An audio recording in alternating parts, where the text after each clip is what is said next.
Hey everyone, John Henry here, slingshotfutures.com, and welcome to the Market Mindset, where we take a look at the psychology behind the moves today so you can better understand it tomorrow. And today, we're taking a look at the euro. Now, for a little while, the euro has been, what's the nicest way to say slow and gross?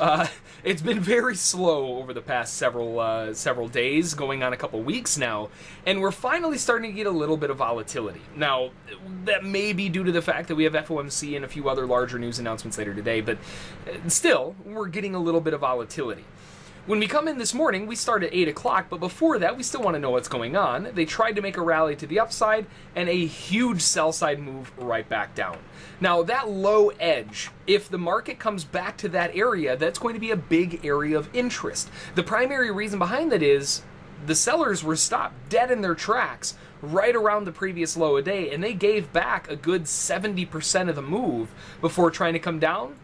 And they couldn't even hit it then before coming back up again and giving back about 50% of that move before finally realizing the push lower. So there's obviously a huge amount of support right here that we need to pay attention to.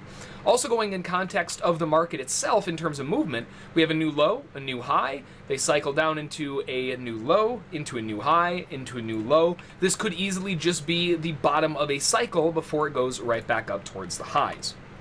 So looking at that area, when we start seeing the market kind of flag out and pull back a little bit towards the moving averages, they catch a really beautiful looking flag area. They come back to the earlier area of resistance. They miss it. They come a little bit short of it. And going across the top, we have a wedge top coming into the exact same place.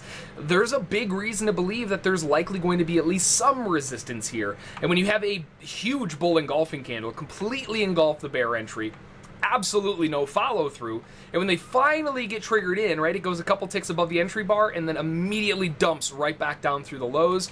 We have ourselves a bull trap in a bear market and a very likely candidate to finish off the job to retest the lows finally. And they finally do, right? They get the nice drive down, they finish it off with a big thrust to the bottom edge, and they take care of business and get that test out of the way.